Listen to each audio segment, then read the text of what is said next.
10 towers, multiple kills from 20 to 28 minutes. So, Giants, there we go. Shen as well.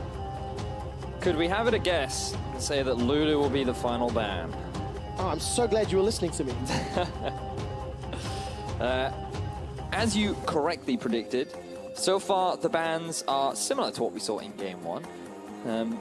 If things continue to play out the way they are, Lulu and Malzahar are next to follow up. But then what is first pick? Because Giants went Jace in Game 1. Jace was huge for both Knights and Nahian, same again. I agree. I think the Jace has been a very potent pick in this series. He's a very staple mid laner that scales very nicely. His poke combined with Ziggs is very strong, but it looks like Giants are actually going to shake things up. Okay, so a little bit of upsetting the apple cart. Leduc on screen right now.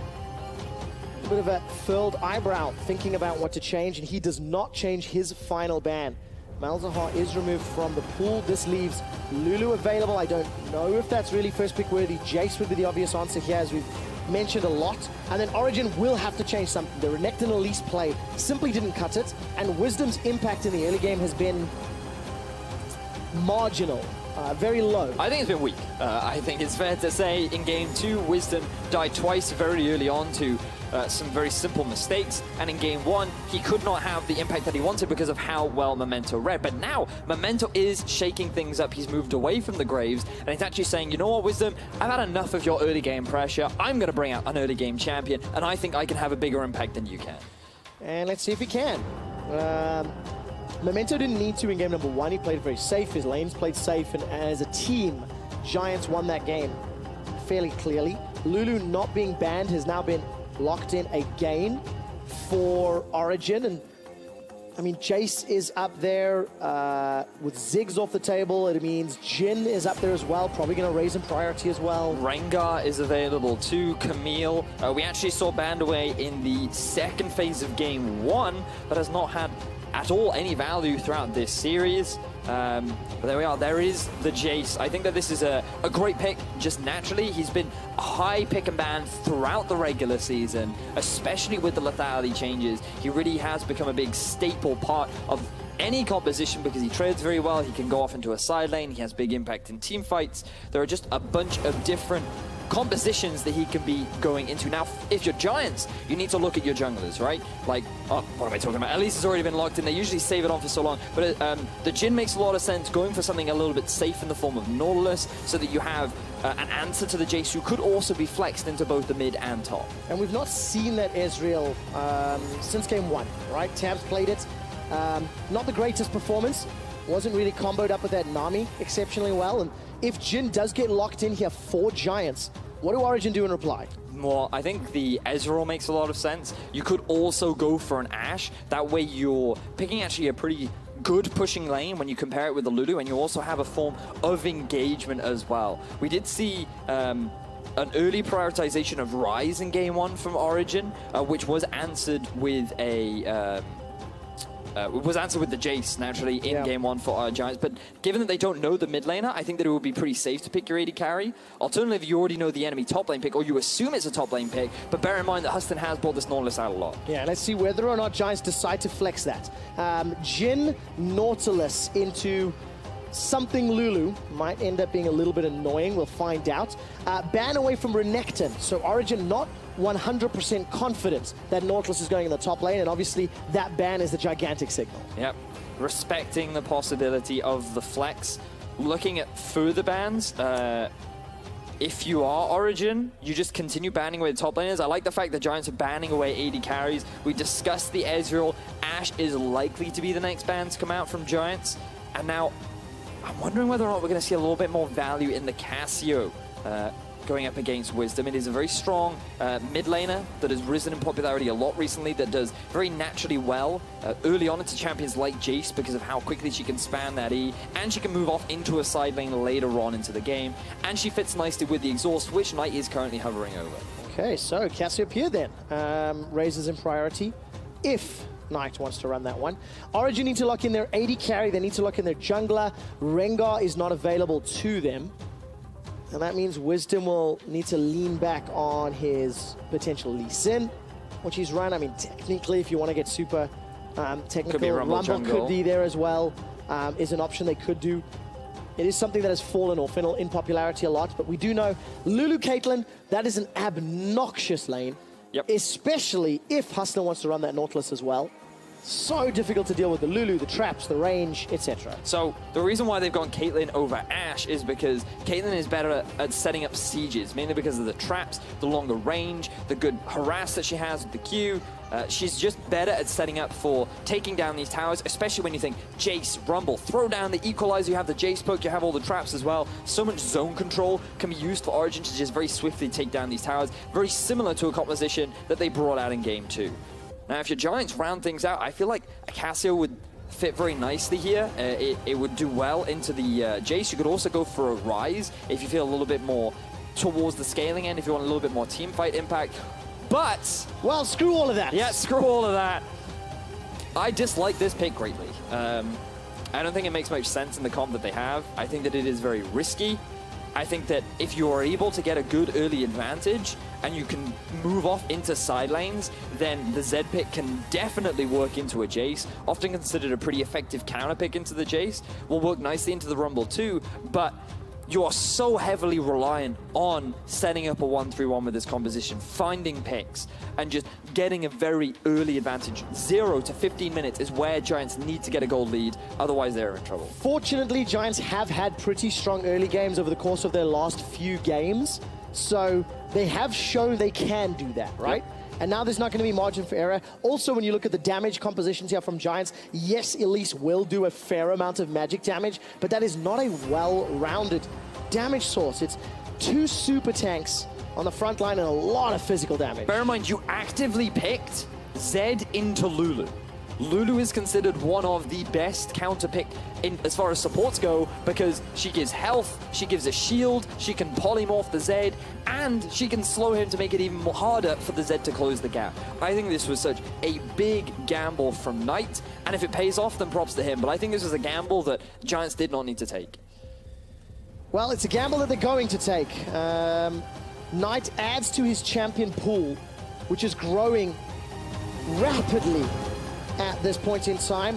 Zed locked in for Giants. Giants, remember, are 1 series win behind Roccat.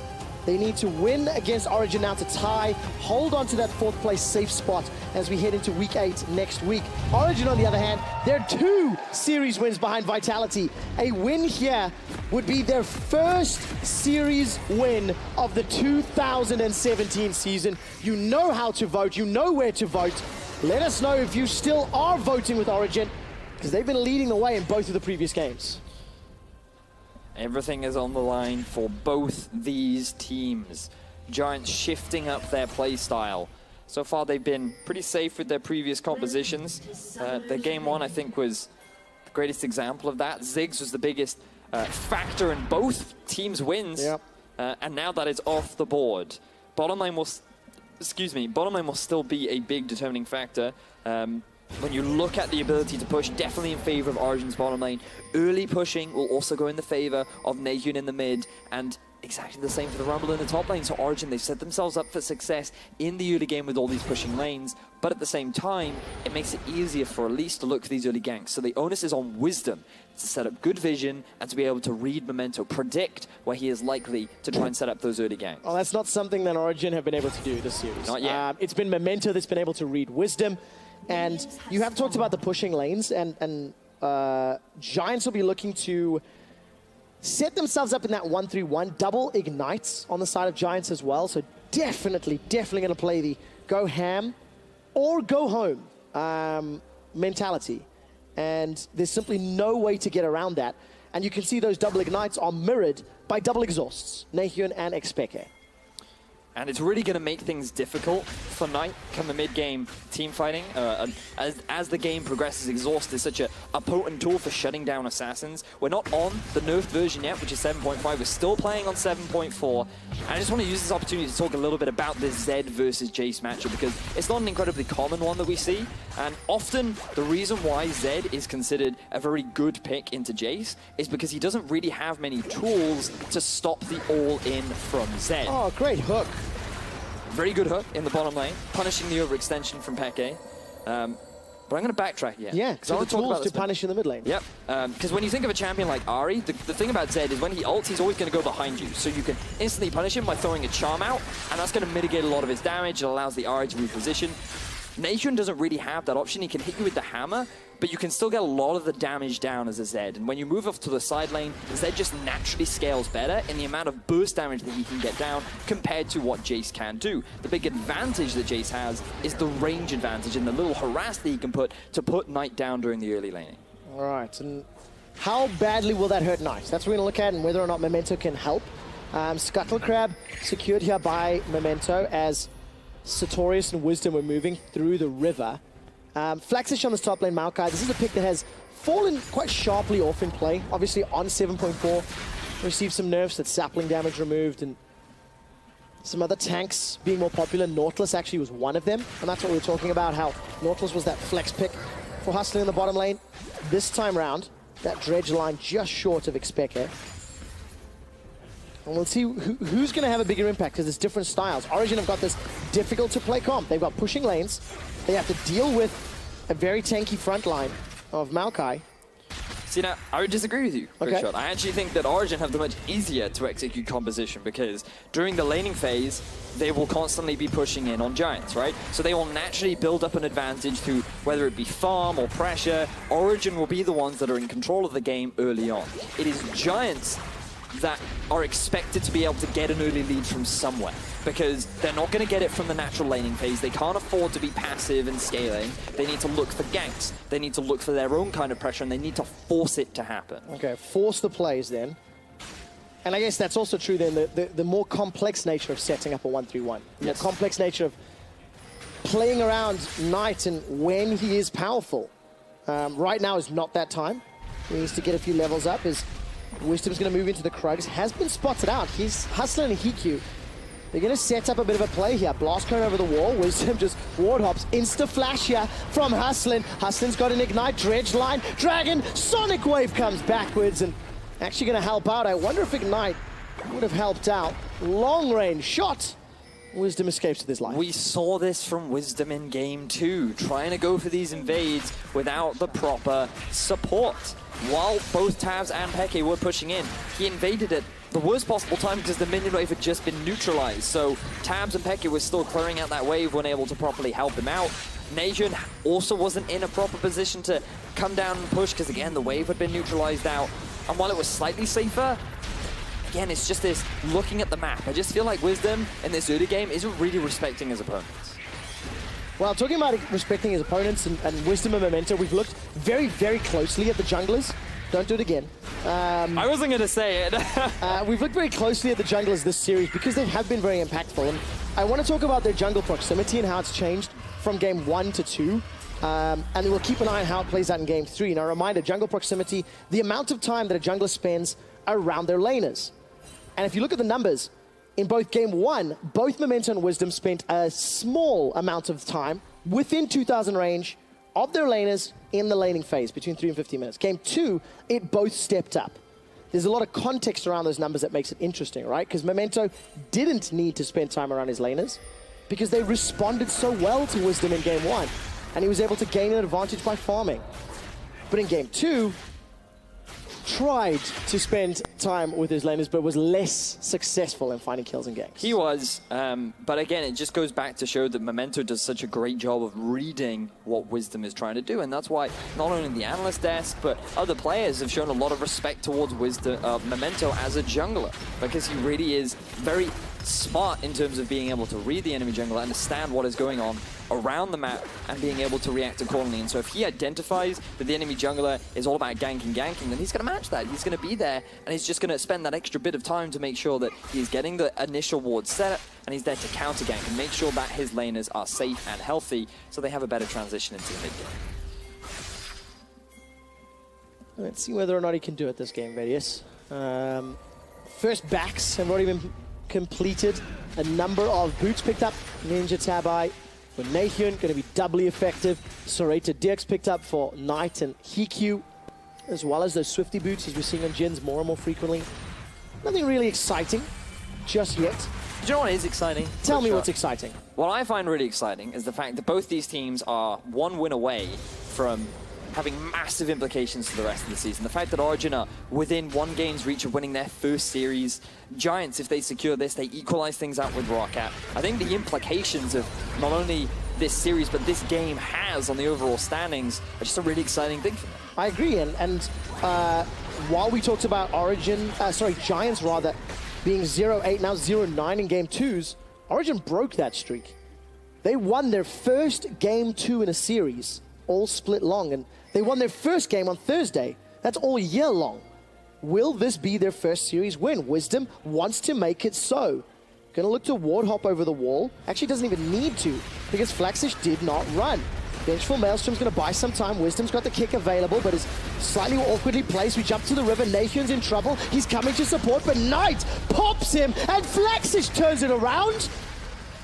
Oh, they're not done yet. Now Sartorius is in a little bit of trouble. He's got a flash available to him. The damage from Knight is very, very big. Uses that shadow dash away. Flash from the cocoon. Memento and Flaxish gonna chase. Sending out the spiderlings. You need to sink the fangs in. Memento survives. And Giants get 3 very quick kills. We talked about how Giants needed this early game lead. And what do you know? They go and find it. They set up a great gank in the middle lane. They turn around to dive in the top lane, and Giants have gotten themselves a 1,000 gold lead 8.5 minutes into this game. So you can see Nathan, he's making the map movement top to try and support the dive that is coming out from the rest of his team. But Memento, he's there preemptively to stop the interrupt, and Flaxish, he's able to get himself this turnaround onto Wisdom. There was a big minion wave, but it's a Maokai. He's so difficult to gank. The setup from Origen was not as ideal as they had wanted.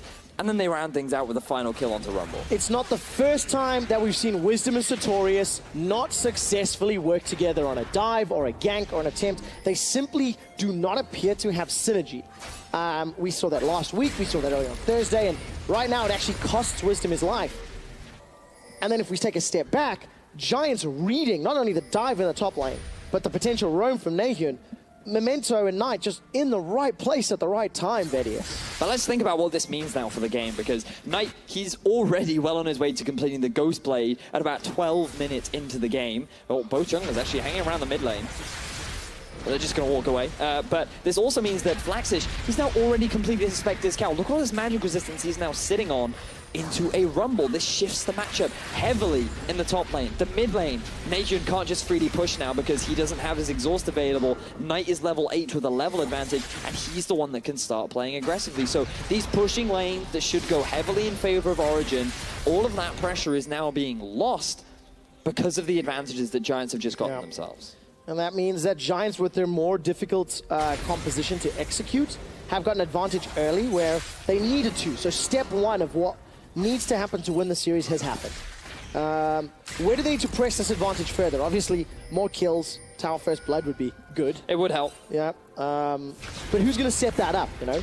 Do Giants want to tower dive? They don't really have the greatest. Maybe, I guess, Memento Knight could look to double team Nahion. For now, you need to just hold on to the laning phase for a little longer, because while the start of these itemization builds are good, you want to complete them before you try and force any more plays. The best place to look, I would argue, would actually be the top half of the map. Try and shut down this Rumble as much as possible so that he's in such a deficit that you can even send Flaxish off into a side lane against him. The annoying thing about Rumble is that he will just always push into these tanks. So if you can get Flaxish to a point where he's so strong, he can actually out-trade the Rumble, that's going to better or make it easier for Giants to set up the 1-3-1, because Knight will be able to out-duel Nahion, Flaxish will be able to out-duel Sartorius, and that means you can send your 3-man unit of Hiku, Huston, and Memento in the mid lane and just start pushing all these waves and exerting all this pressure across the map. Keep an eye on the proximity of Memento then, and whether or not he decides to agree on the top lane pressure. But 1-0-1, he's ahead, 300 gold, thanks to the kill and the assist. Under his name, thank you, observers. Toggling that one over. Pretty even in the top lane. 500 gold for Knight in this mid lane. And even Stevens in the bottom lane. 115 CS for Hiku's Jin into Tabs' Caitlyn. We've not looked at this dual lane a lot over the last few minutes because obviously It's a fairly neutral farm lane, but Tabs and Peke have continuously pushed up, and you can see the support as they've now backed away to Dragon. But I actually find that quite impressive, given that the amount of pushing power that this OG bottom lane has. They barely chipped the turret, and now Giants, they're looking for a collapse. All right, Dredge line forward for Huston. He takes a Dragon's Rage kick to the face. Cocoon falls just a little bit short, and Curtain Call unable to find a kill for now. Flaxish is teleported into the bottom lane, and Sartorius did not. So Sartorius continues the pressure and the push. Origen do not get Dragon. And Flaxish, though, he's waiting. Why? Face check. Expek is in trouble. Flash Dredge line. Peke looks to go down. That's the 4th kill of the game for Giants. Wisdom is the target as Flaxish and Hustle and Memento looking to set it up. You can't escape Meow Kai. It's like a horrible Nyan Cat reference. Wisdom goes down. A double kill for Flaxish, 3-0-0, and this early game is falling apart for Origen. They needed to just keep things stable. They needed to just play the passive game, and they have tried to make things happen, and it has just gone wrong. Origen, they tried to make this Baron happen. They look at the vision on the Baron, right? Or around this play, there is a ward just sitting there behind the Dragon Pit, waiting for Giants to teleport in. Knight ends up failing his shadow over the wall. Maybe that could have resulted in a kill, but regardless, it doesn't matter because Peke just face checks the brush. He doesn't respect the possibility of Giants lying in wait, and he ends up falling prey to the CC chain that Giants has available to them. But it's just the fact that why are Origen going for that Dragon? Just there's no need to try and force that objective. And to come back to the face check as well, it started the ensuing double kill here for Flaxish, who's now 3-0 on Rumble. With so much on the line, so much at stake, you have to play with an air of caution. You have to go for the safer play. And you speak about safety. Let's have a look at Jace for a second. That is a Sterix Gauge into Armor Boots, Ninja Tabai, right from the get-go. That is not how you're going to win this matchup. Sure, you might survive against the Zed, but he's now going to be given all this freedom. He's just going to be scaling up so easily without any concern for this Jace moving forward. And it just shows you how fun, how reserved Nahun now has to play. But how delayed does this make Nahun's damage and power spike? Significantly delayed. Like, are we talking 2 more items, 15 minutes? You know, it's Jace only going to come online around 30 You'll need minutes. a Kayn sooner than he does damage. That's how much delayed that will be. Well, that's going to be difficult then, because Nahun needs to pick up this win here for Origen. If they lose 2 series, that's what they need to win. This is the last game of cross-group play here, right? Origen going to be sitting in Group B, and they'll start playing Vitality and Splice, H2K, Unicorns for the last 3 weeks of the split. And they need to find wins against Vitality and 2 more teams if they want to try to climb ahead, and that's just going to be so much less likely. Giants get a tower, Origen get a Dragon. And Origen are 4,000 gold down at 15 minutes. The thing is, this actually opens up the map a lot more. So now what you can do, if you want to, you can actually rotate your Jhin and your Nautilus round to the mid lane. You can also then send Flaxish down bottom. He has a tower. He should be able to wave clear fairly fine for the time being. And then you have the Zed just start pushing up towards the top. Invest a lot of vision towards this top half of the map. The problem for Giants is there's no real objective for them to play around other than this mid tower. So if they can just have that top minion wave pushed all the way underneath the tower, keep Sartorius underneath his tier 2, that better sets up for Knight to come in from a flank and then maybe go for a potential dive. Look to try and take that mid tower away from Origen. And hopefully that can then snowball to further advantages, but Origen need to do so many steps here to make that work. At 15 minutes, Giants, this was their largest gold lead. At 15 minutes in the last 12 games. So very, very good start. And that gold lead was earned, first of all, by punishing a play from Origen, right? The reactionary play. And then secondarily to that, punishing a call to go for Dragon. So both big game impacting moments from Giants has been reacting better to something Origen tried to do. Yep. And that just comes back to what we were talking about in game 1, where a lot of what Origen tried to do, the idea was right, but it was always the execution that ended up falling short. And unfortunately for Origen, this has been a problem for them throughout the regular season, as now Sartorius. Oh, he's going to look to get shut down. Look at that. Cocoon, Living Shadow, gets Knight in range, and he picks up a very easy kill. Second of the game. This will unlock that inner turret in the bottom lane. This will be the third tower of the game for Giants, as Wisdom forced to run away. This is a 3-on-1. The last time Wisdom tried to dive Flaxish, he died. And you can see the hesitation there.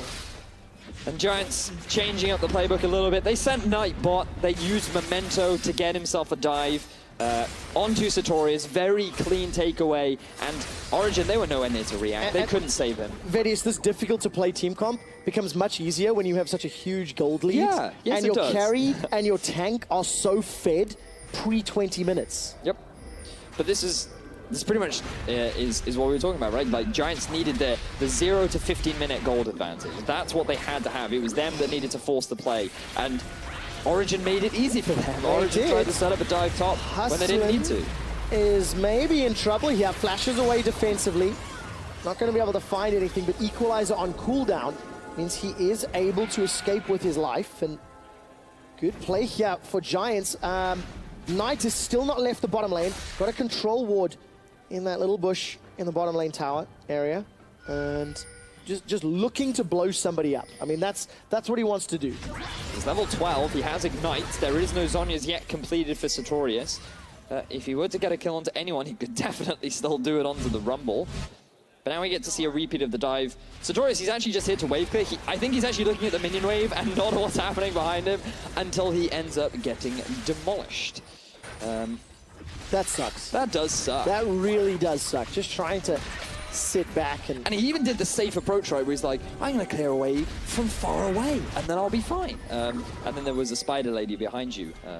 Yeah, spider lady, giant diver, and then a deadly ninja. Yep. And they combo to give Giants their 6th kill of the game. 6-0. 33,000 gold to 29,000.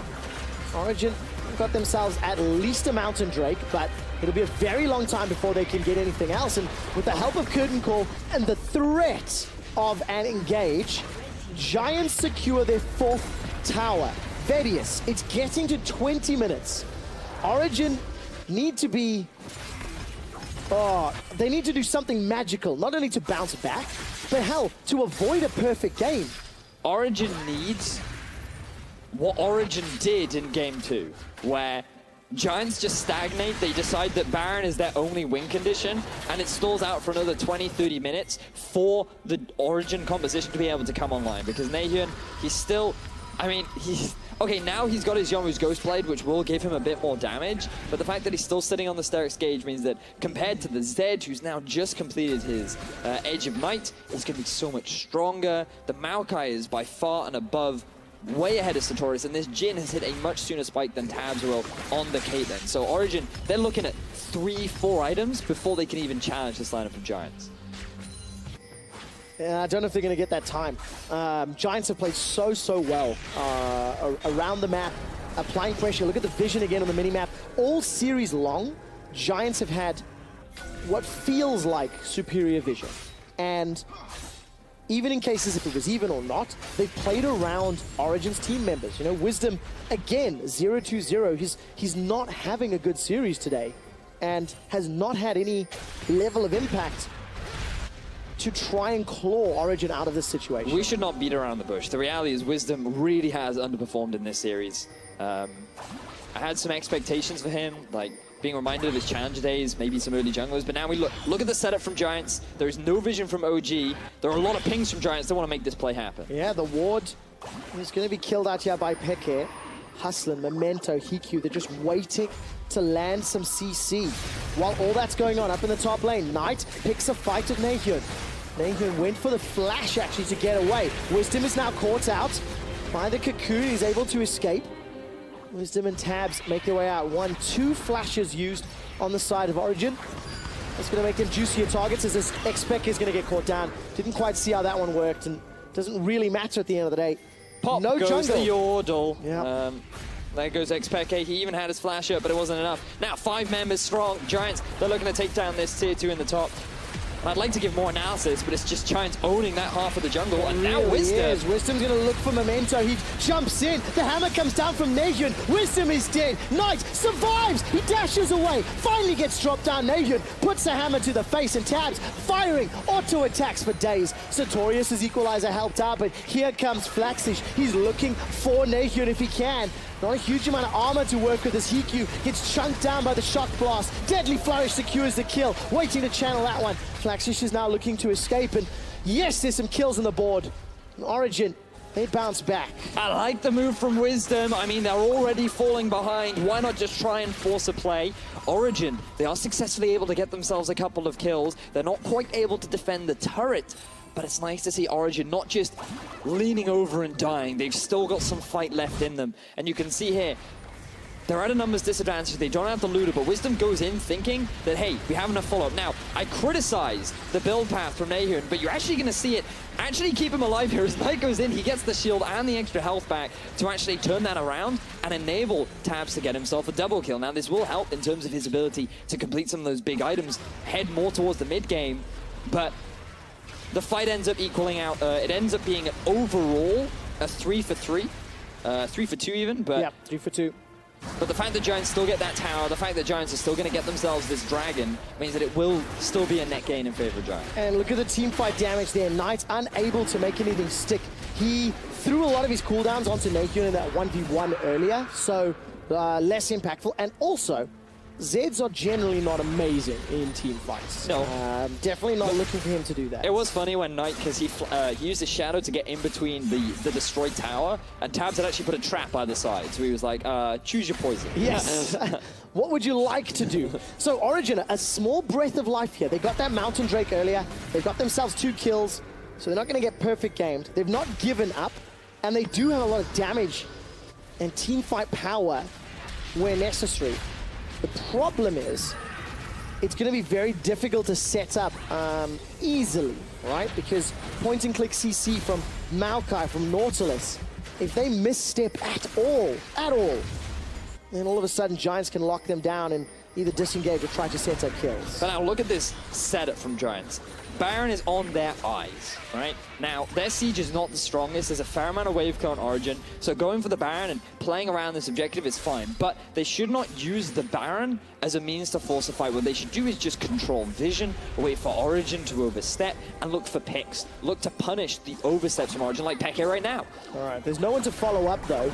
Hustlin, he's going to take a little bit of a trade from that Glitter Lance, and looking at the rest of the menu, now Peke gets locked down. Pretty good equalizer from Sartorius. He gets knocked up by the depth charge, and Hustlin running away for his life. Memento's able to flash to safety and control vision, find picks, kill picks wielder Peke. And it's Peke that gets caught out once again. I feel like this is a narrative that we've used since the summer of last year, Trevor. And now with 5 members strong, Giants, they're looking to work their way towards that tier 2 in the mid. Yeah, they really are. This is the last tower outside the base. At 25 minutes, I mean, Giants are just playing so well this game. They've accelerated their lead. It's going to be just shy of 9,000 gold at 25 minutes. Only the inhibitor turrets standing now for OG to fall back to. And now maybe Giants can look towards that Baron with no more towers and force OG towards them, check into the darkness, and then set up another It's kill. rinse and repeat, right, Yep. for Giants. There's no need to... And I love the fact that Giants went for the tower rather than going for a gamble Baron. They're making the smart approach, and I feel like we're seeing the difference between the teams. Giants were behind against Origen, who had such a dominant lead and such a powerful comp, but it ended up taking 50 minutes for Origen to close out the game. Whereas Giants, they have a lead, they know exactly what they need to be doing with their composition, they're executing upon it, and they're translating that into an advantage that is furthering and furthering their control over the map. I agree with that. I think all the inner turrets are great examples. You know, finding the kill on Sartorius, taking bottom tower. Applying pressure on the top, yes, albeit Giants lost the team fight. However, they got the tower. Then finding a pick on Peke, unlock the mid tower. But now the next hurdle is much more difficult, right? You can't play around at the same level of darkness when you're heading up to the inhibitor turret. And if OG decide to turtle and just use this Hurricane, Caitlyn, and Jace abilities to wave clear, then Giants need to figure out a creative solution to getting the turtle outside of the shell and killing it. And that's why you use Baron, right? You're just like, come, be enticed. We have purple things. You should come and check them out. Let's see what Giants do. In terms of damage, they've got a fair amount of damage to work with. I mean, Zed obviously very well fed. Jin is decent, but they're not the greatest Baron team. No, it's not. You really do need at least Wisdom to be dead, and ideally you want Sartorius to be dead as well. You want a lot of people dead from OG before you really commit. And speaking of dead, there's Wisdom. He's going to get killed. Very easy. Origen are still just dawdling around. Flaxish has found tabs. This is monumentally bad. Origen to donate 2 kills, dancing in the darkness to Giants. Well, it's not Sartorius, but I think Giants will be happy. A big damage dealer from Origen is gone. The smite has been taken away. That is more than enough for Giants to say, I think that we can grab ourselves the Baron, and there is going to be little to no contest from Origen. There is no contest. Origen are simply not there. It's 28 minutes into the game. Giants have got one gigantic hammer, and they are putting the final nails in the coffin of Origen's split. If Origen do not find a way to bounce back, if Origen are 2 series down, they need the biggest miracle to avoid the promotion tournament. They do. Things are looking dire for Origen right now. And this is the utilization of Vision. Wisdom walking through his jungle, which he has no control over. And it seems to be a story for Wisdom. In their series versus Rocket, it was he that was consistently getting caught out. It was OG not properly utilizing the wars that they had and recognizing the positioning of their opponents that end up costing them that series versus Rocket, and now Giants are doing the same thing. Immaculate vision control, maybe a little bit too much vision control, throwing a lot of wards. Don't you dare start to complain about too much vision. There are 3 wards in that bush, Trevor. Okay, I'll give you that one, But nowhere else are you allowed to complain. And for Giants, it's been a very good game against a struggling team, okay? Game 3, deciding game where they needed to show up, demonstrating they really had Origen's number. All series long, Giants have sort of responded and played well around Giants. And they're going to need to do the same. HQ gets caught out. Yeah, very good play by Wisdom. Just as we're praising Giants, this will at least delay any further pushes. That was a beautiful kick from Wisdom, but at the same time, you have to wonder what HQ was doing that far up in the mid lane. You do want to be setting up the 1-3-1, but you hadn't properly set up your sideways. I mean, like, now perfectly would be the time to start sieging with the Jin, and instead, HQ ends up getting caught out. Shame on you, Mr. HQ. We'll delay the siege from Giants. Bear in mind, there's only a minute and a half left on that Baron buff.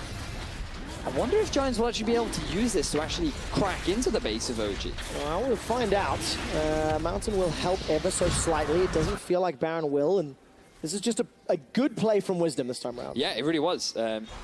It's the acknowledgement of HQ being out of position and recognizing they can capitalize on it. Far too much damage for HQ to be able to get out. Did burn his heal, and it will result in the delay for Origen, which is exactly what they need to do. They need to buy time, they need to wait. 3-4 items is what they're looking for. Sartorius well on his way to completing that Void Staff, which will really help him a lot. And bear in mind, the big thing to note is actually there's not a massive gap in terms of experience. 1 level down from each of the OG members definitely hurts them, but at least they're staying as close as they possibly can given the deficit that they're under. Yeah, and the 10,000 gold. Bright side, Trevor, bright side. 10,000 gold difference, and Baron-empowered minions. Tabs and Nahian doing what they can to wave clear. Wisdom takes so much damage. Deathmark comes down. He's rooted in place thanks to the Deadly Flourish, and Knight's able to escape. Gets the kill with the pop. Pop goes the Weasel. Now the inhibitor turret in the top lane is being focused. This will be dropping without contest. Equalizer. But a flesh wound to Giants. And where did Peke go? I didn't even see. Giants get their 14th kill. They get an inhibitor.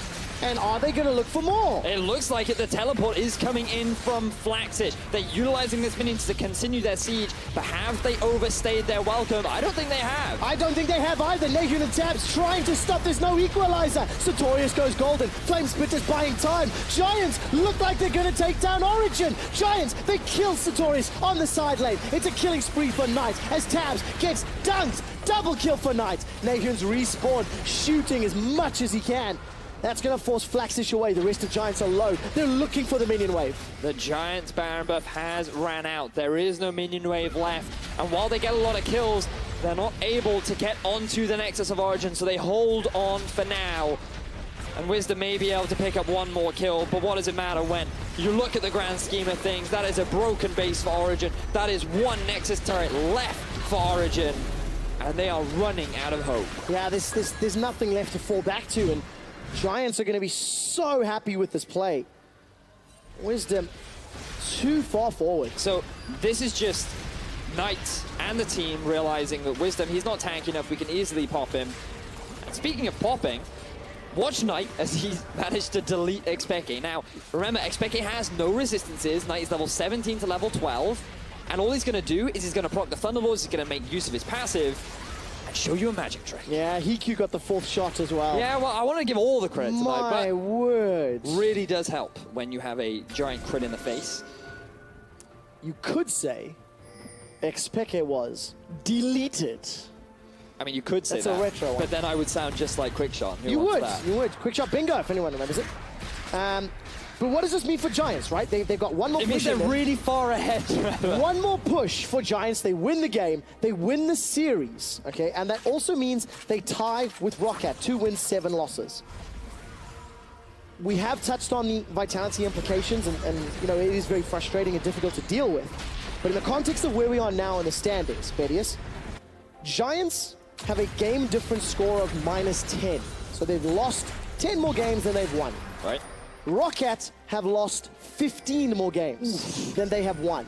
And if, you know, tiebreaker scenarios come into play later in the split, that game difference is going to help Giants out. The fact that they have taken games from teams in game 1s, quite famously, is going to play into their favor in securing that 4th spot. That's what Giants are looking to set up. Is in order to do that, they've got to kill a Nexus. And right now, they are continuing their siege onto the base of Origin. You can see that Knight has been moved off to a side lane.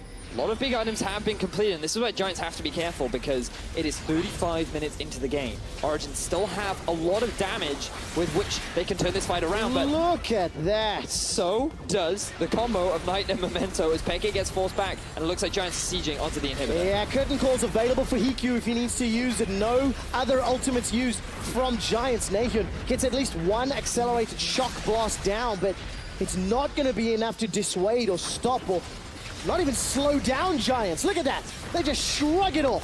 Take the shot to the jaw. Redemption's going to come down as well from Origin. This kills off the cannon minion, and Giants continue the pressure. And look at the top lane. That inhibitor has already gone down. Those super minions are making their way onto those Nexus towers. Origin have to send someone to go and clear it, and that is when Giants will strike. After 2 minutes of sieging, Nahun's shock blasts are slowly starting to chip Hiku's HP away. Nexus turret number 1, rather number 2, the last one remaining, is under pressure.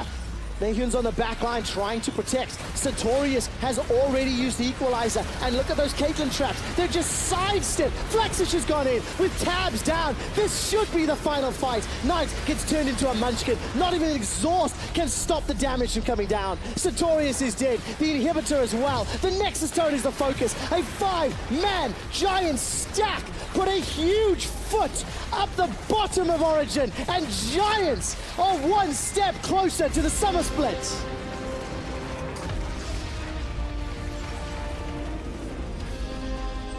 Giants drafted a difficult to play composition. Knight bringing out the Z.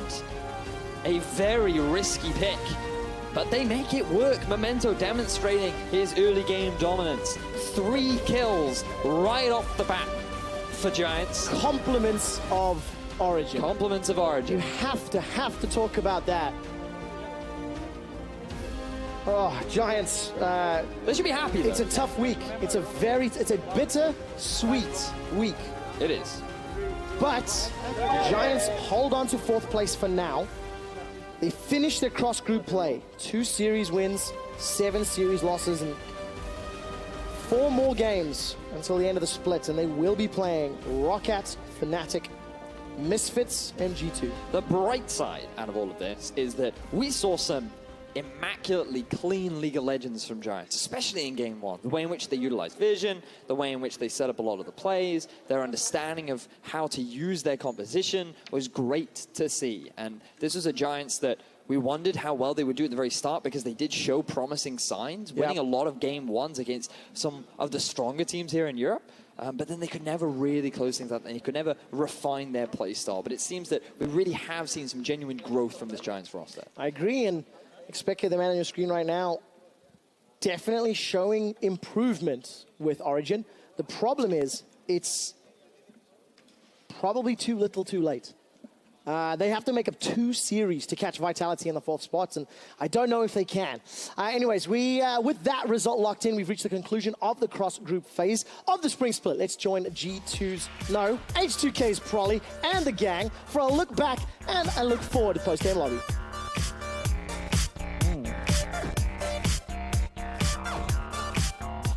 Welcome to the post-game lobby, where I'm joined by Mitch Cripple Warspals and H2K's Neil Prolly Hamad. Thank you very much for joining us, gentlemen. And I was just drafted H2K. I'm glad you got the update. We got it. Prolly, H2K coach. Let's take a look at week 7 of the EU LCS Spring Split. It was the last week of cross-group play, and when we look back at the standout series from this week, we had to look first at the rematch of the Summer Split Finals, G2 versus Splyce. In Game 1, it looked like Splyce perhaps had come back to some of their form. Trashy was on the Gragas. It started to look better for Splyce. Yeah, so this was the first time G2 faced off against Splyce since that Finals in Krakow, and a lot of questions were there around Trashy. You know, his engage, his voice within the Splyce lineup. He was drafted an early engaged champion with Wundu on a strong winning top laner, and I think that worked very well for Splyce. Now, in the second game, the game kind of ended early. Like, this particular invade here after a kill in the bottom lane made it so that Trashy just, like, he went for a panic play. They should never start these Raptors, and G2 had a super clean up, so it went all the way to a Game 3 to in the end decide what would end up happening, but I think it still showed that G2 was the superior team. Yeah, I mean, I still like to see what Splyce has done from where they came from. Yeah. But it's still clear that since G2 never really regressed the way Splyce did, they're still kind of ahead of Splyce right now. So this is kind of just G2's, you know, nothing too different than what they've been normally doing. And I mean, this is just Sven getting back into form again, you know. Right, Game 2 and 3 was business as usual, right? And Sven playing the Ezreal. Bang makes it look easy over in Korea, but Sven, the European domestic equivalent, I think. I mean, that wasn't Sven playing, that was G2 Niels right there. Yeah, that was G2 Niels more like he was it. back. And a great performance overall from Sven in that series. But the second series we wanted to highlight a little closer to home for a part of this analyst desk.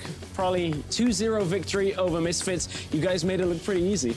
Yeah, I just drafted a really strong bot lane that just gets dived for free, and we take, we take some farm on the top side. So I was really happy about this play. Nuclear and Che did a great job dying down here. They had no other play. And this is, the mad scientist Jankos solo dives in with GA to bait a fight. It takes a true genius to know that he has GA available and then the Kha'Zix passive on the ulti to really lure in the honestly unsuspecting opponent here in Misfits. Yeah, I mean, this is, don't play your cards, play your opponent. He knew they want to fight me, they want to kill me. So he just goes in and gives them the free kill. And it turns well. And this is, Febby does the exact same thing, walks into an Ari Charm for fun and dies. And this is just, my team playing on a separate level where they can 4v5 these fights, and they just need them to come to. It looked a lot more simple than we expected. Is that fair to say, probably from your side? Were you expecting more out of Misfits? Yeah, I don't know. I expected that this would be a lot harder for my players, but they just played so well. They kind of made it look really easy. And Game 2 was helped by the invade, though. Because this would have been a nice game, I think, stylistically, early game versus late game. But the damage Jankos did to the economy of Misfits in the early game was just, way too much. Yeah, and then even the dives top, this is something that, Misfits were doing to other teams and making it look really good. So it was satisfying having us being able to just dive Alfari twice in a row in this game. But I expected them to have these kind of things like covered on their end where, you know, they can make the play, but it won't happen to them. So I was really surprised we were able to do these plays so, you know, seamlessly. A lot of that H2K playmaking coming from Jankos as well. You were talking about some of the early pathing. That's why Jankos got player of the game for that series. So overall, a solid week for H2K, but after 4 weeks of cross-group battles, we need to take a look at how Group A, Group B shake up as they're about to fight inside the groups once again. When we look at those standings, I mean, Group A, G2 undefeated still. It's been a good split for them so far. And they have a two series buffer, and if they were to tie the Misfits, there is still that massive game differential that's helping them as well. So they're definitely in a good spot. But I'm looking personally at H2K right here, you know, plus 11 win-loss in the game differential, solidly in first place, looking for growth. The bot lane is willing to sacrifice themselves, which is a whole new story. Yes. They want to win. They don't want to win lane, they want to win the game. So this is our time. You know, we play at UOL next, so it's really going to show in the standings how we do next week. There was a little movement at the bottom of the table as well, with Giants and Rocket exchanging positions throughout the week, but unfortunately for Origen fans, 0-9 on series still, despite picking up 2 important game wins this week to break some of those losing streaks. We're going to take a closer look at the state of the league, so if you're joining us in the client, be sure to hit up youtube.com/LolEsports for the extended edition of the post-game lobby. It's been a big week for teams, though, and teams looking to get those wins, looking to climb the standings. We're actually going to head over and check in with Quickshot. He's standing by with Giants' man in the jungle. Thank you very much, gentlemen. Yes, I am here with Memento. First of all, congratulations on the win, and thank you for taking the time to talk to me. Games 1 and 3 against Origen just looked clean and easy for Giants, and specifically how you reacted to Wisdom's pressure. How and why was it so simple? Well, there aren't many paths that you can take in the jungle these days, so the most normal one is that the enemy clears Raptors, red, then he takes blue, and then he goes for enemy Krogs. And when you do this on bot side, it's really risky, so the bot lane can always collapse. So I always tell my bot lane that they can just check their Krogs, and they can just force anything, like they can just force his flash. Most of the times he gets his flash, or he has to retreat, he gets real low, and then we get free vision of the jungler, we know where he is. Is this something that you can only do against a team who is struggling like Origen, or is this something that you can apply to really any of the teams in the league? Anyone, actually, because a lot of junglers are greedy. They want the Krogs. They give gold. Like, everyone wants them. And that's really easy, especially with Raptors as well. So we just predicted where Wisdom is going to go, and I told them to check every camp, and we can always fight over that, and we can just catch them. So, Memento, it's been a bittersweet week. Yes, you have now taken down Origen and, you know, tied Rocket for 4th place in the group. But you could have had another series win. Obviously, the bug, game-impacting bug, caused the remake. And then you guys went on to lose the series. Yeah. What was that like for you and how you felt at the time? I mean, it was devastating, because when you're in a pause, you sit there for like 20 minutes, and we wanted to play so clean, and we've been practicing so hard, and we just wanted to play the clean, like, I honestly like destroyed Joker as well there. So we had everything we needed, you know. So when they paused the game and we're at Nash, we're about to do Nashor. So I'm sitting there for 20 minutes, and you can't talk during pauses. So it's like mentally, you can't it's even. Exhausting. Yeah, it's exhausting. And then I sit there for 20 minutes. I think everyone in my team just sits there for 20 minutes, and we're thinking of every possible scenario that could happen. We do Nash. If they come, we flash over. We do this, and then we can play for bottom turret in the mid, and we can get a free dragon. We can put deep wards on our bot side. We can do this, and we sit there thinking for 20 minutes, and then the referee says, "It's a remake," and then everyone's head just. We just went mental boom, and honestly, I'm not going to give it an excuse. We are professionals. We should be able to actually perform and handle this. But it was really, because I've never been through something like this. Because in my head, I was on my way home. I was like, this game is over. I'm already home. I'm going to go home and watch some more LCS or something. I knew the game was over. And then they say remake, and then everyone was like super frustrated. Everyone was super angry, and we were like, oh my God, I can't believe this was a remake. And then we get 5 minutes to choose new side and new draft and on tilt, and that's just unacceptable, honestly. Like, we should honestly postpone the match to another day so everyone could calm down. And I think that was really, like, It's mentally tough. exhausting It's tough, for us. and I respect your honesty in saying that, yes, maybe in the remake, not tilting would have helped. And I also think it has started a discussion. We are talking about the scenario and how it happened, but unfortunately, within the context of the rules, in the rule set, Vitality bounced back, and it means you guys are now tied for 4th, right? The split in itself was looking like Giants were going to be 4th even before that result. Maybe if Fnatic keep losing, there was a chance to catch. But with the context of where we are, looking forward, back to Group A play, what are you looking at for yourself and for Giants? I mean, beat everyone. I mean, even though we're like 4th team and maybe we're not that good, but we're definitely going to work hard and actually try to beat everyone and get playoffs, no matter what. All right, well, hopefully you guys can pick up a few more of those wins. Memento, thank you so much for talking to me. Congratulations on the win against Origen. We're going to head back up to the analyst desk with Stress and the boys. Thank you very much, Quickshot. Obviously a tough interview. A win today, though, for Giants is an important win for the standings. Giants, you heard Trevor talking about it, tying for that 4th spot. They do currently own the head-to-heads and I believe the game difference against Rocket right now. But there's been so much movement at the bottom of the table right now. What's the most influential thing of the week for you guys? I think Giants just still improved, though. Like, even that, yes, it sucked, right? I think we can all agree that it wasn't the ideal scenario. But in the end, they still have improved their early game a lot. They're still in control of their own destiny. Yes, they would have had maybe a game buffer extra, but these guys can easily beat the team below them and even challenge Fnatic right there. So, like, it's all within their grasp still. I think they just need to round out the edges, play the right comps against the right teams. Because I personally like these, like, greedy, all-in early game comps when you play against bottom tier teams. No. When you play against, not against good teams, but if you play bottom tier level, like in the context of this, in the context of this particular matchup, what they played today, it wasn't that bad.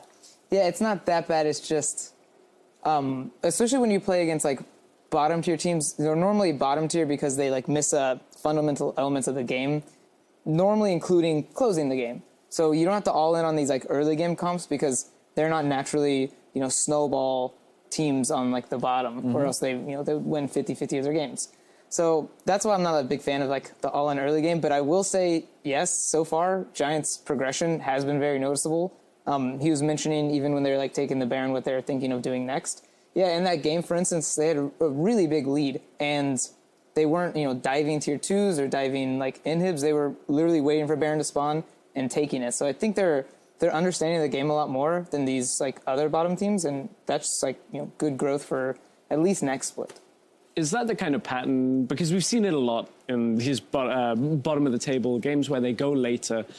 Is that the pattern that these teams should be playing for? Like, have some aspect of late game within your gameplay and don't completely focus on like snowballing early, or do you think that that's kind of going for that all-around comp where you do have some of everything is just going to kind of not be great at one particular facet? I mean, I'm just thinking, if I have to draft, like, just to win against, like, a bottom team and I'm drafting, I would pick some Mondo late game stuff. Because there's just, they make so many mistakes, so you don't really need, like, the early game insurance because you have this late game insurance where they don't play late game that well, they're not in this scenario that often, and you can kind of capitalize on that with more late game comp. Yeah, but then you're also coaching a lower tier team.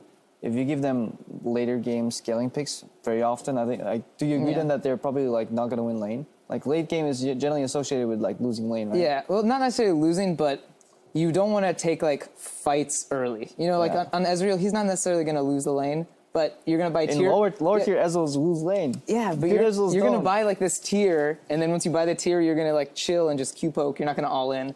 And yeah, maybe them understanding like, don't all in right now. You don't have great items would be a harder concept, depending on like, the But isn't this coming from the same probably that was, if I'm coaching a lower tier team earlier in the show, you said I'm going to teach them the first 10 minutes of the game and teach them well. I think if you draft like an Elise Renekton, teach them the first 10 minutes well, you teach them how to actually dive a champion, get a lead. I mean, that might get you more benefit because... Well, see, the difference is I would teach them the early game first, for sure, if I was coaching them. Yeah. For some reason, if I wasn't coaching them, but they were like, I hired you to do one draft, I'd be like, all right, guys, we're full late game, man. Let's do Nasus Vigar and just survive. Infinite scaling. Yeah, just try and get super late game.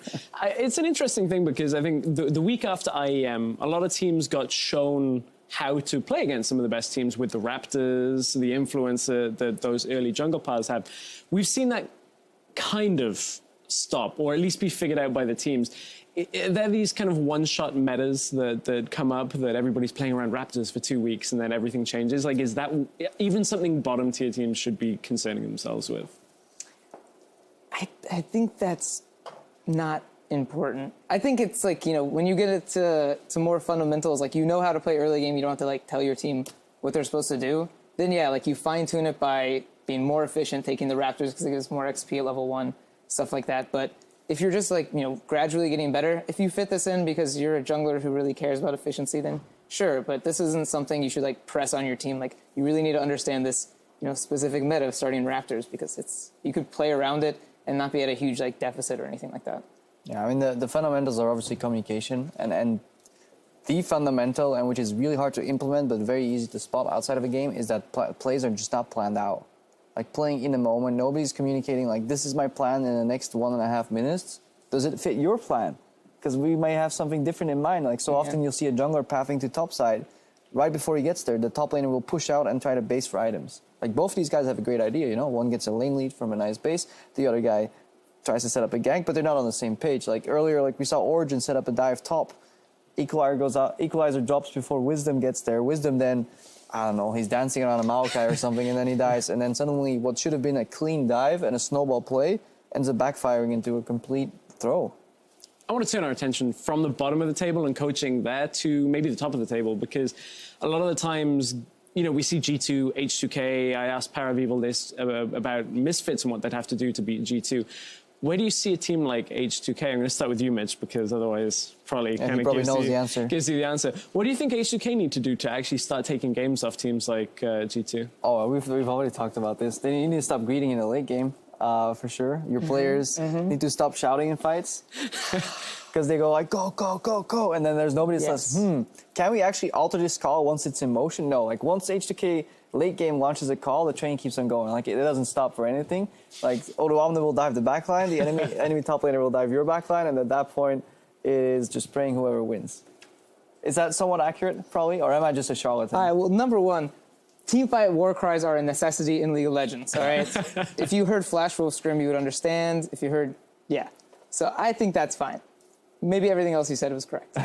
Maybe. I think probably he's just remembering back to his days playing in the NA LCS with Zuna. Because that guy, speaking of war cries, that guy was...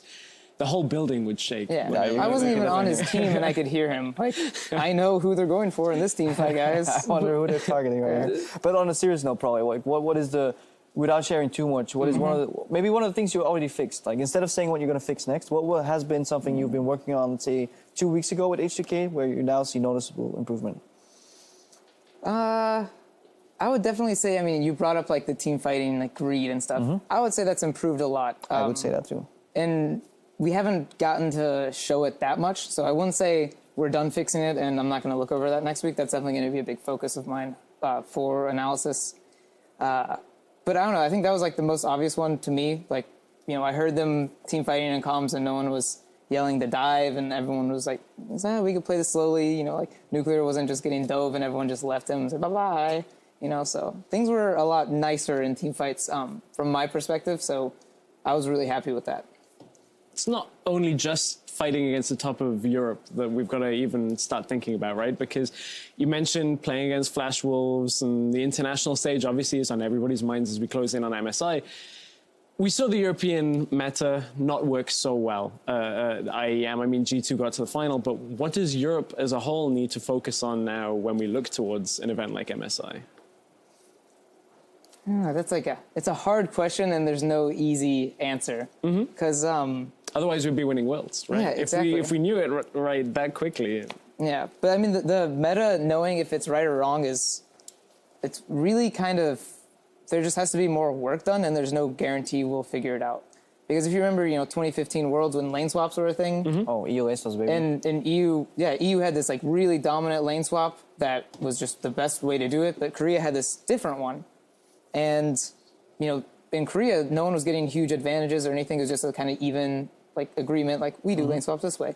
And then when Europe went over to Korea to boot camp, we showed them this way, and they got destroyed in lane swaps. Every single scrim was, 2K gold lead at 10 minutes. We'd eventually lose because they're better. But they still were just doing it wrong because their meta was wrong. And no one in LCK was changing it. They just kind of agreed, this is the way we play it.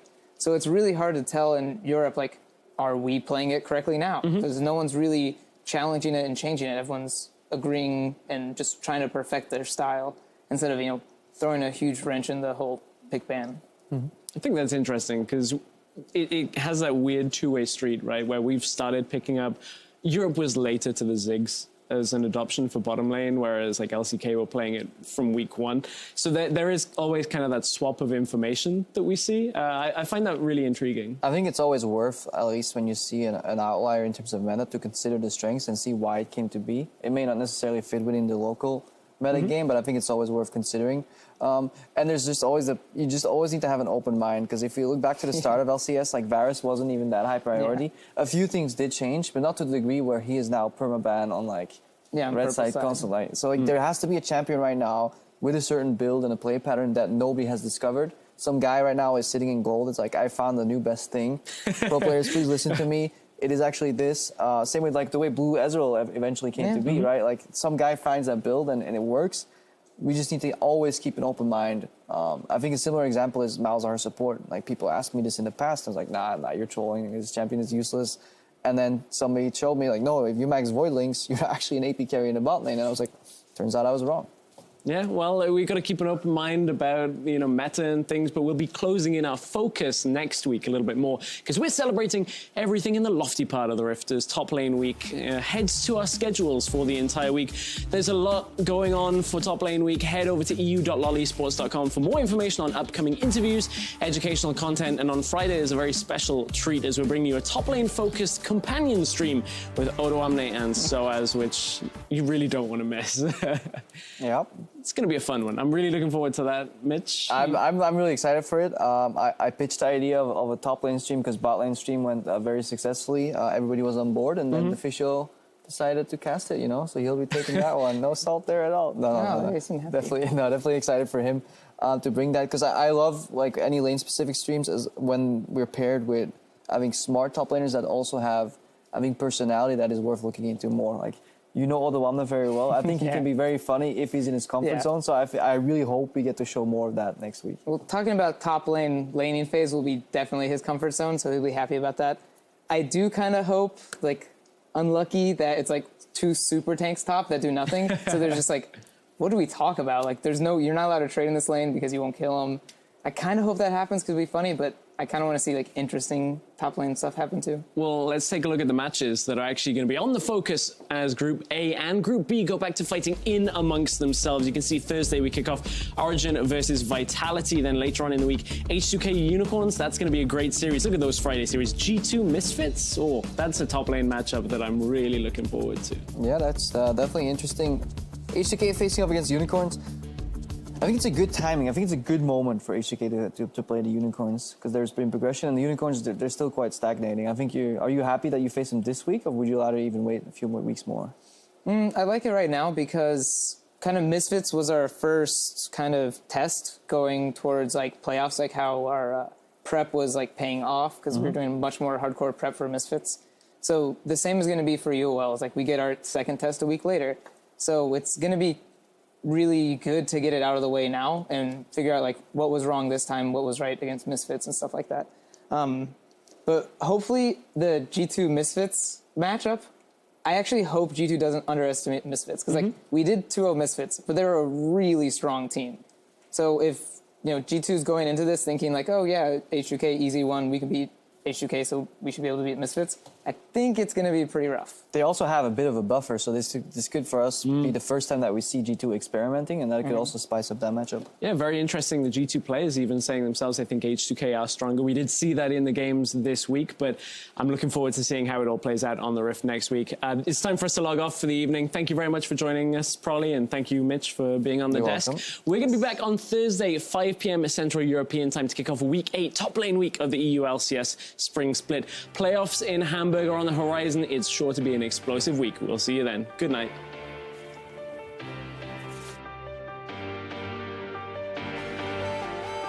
From so. Wisdom repels up into the air. Sartorius tanking up the turret. Now Origen are running for their lives. Run walk to safety. Nahun saves Wisdom's life. Making their way in. Dragon's going low. Making fun of them. Stolen! Giants get their first dragon. Next time, do the Drake. Don't farm camps. Do Drake. 21 minutes and no champion has died yet until Peke gets sniped. Round warp into Hourglass does it safely. Now Nahun's the target. He gets pulled backwards as the tower goes down. Origen, they're late. They're sloppy. It's messy to the fight. Nexus turret 1 and 2 are down Origen. They are routed. They cannot defend their base. And Giants take down Origen 1-0. Wisdom's going to use that Dragon's Rage kit to buy some time. First blood easily picked up by Knight. Keep going. I can kill 6 with ult. I can take flash. I can double. You're taking. I got him. Nice. Wow. It's a 1-for-1 until Hustler is killed. Nahun puts the hammer down, flashes forward, kicks EQ backwards, and it's a double kill for Nahun. Run. They're recall. Don't worry. Please recall. Nahun's got mana for days and he can keep firing those shot blasts. Knight will be the target. The hammer to the sky. Nahun gets one. Ghost Blade. Oh! The Luden's echo. You poke? Elder Dragon's going on flash. Oh, he's solid! Memento gets it! Wisdom still looking to kick them away. Super minions onto the Nexus, and after one hell of a dramatic siege, Origen fed up the series 1-1. Slightly awkwardly plays, we jump to the river. Nahun's in trouble. He's coming to support, but Knight pops him, and Flaxis turns it around. Can win. Flash dredge line. Peke looks to go down. That's the 4th kill again for Giant. This is now the Memento looking to set it up. You can't escape Meowkai. Origen, Giants, they kill Sartorius on the side lane. It's a killing spree for Knight as Tabs gets dumped. Double kill for Knight. The Nexus turret is the focus. A 5-man giant stack, but a huge foot at the bottom of Origen. And Giants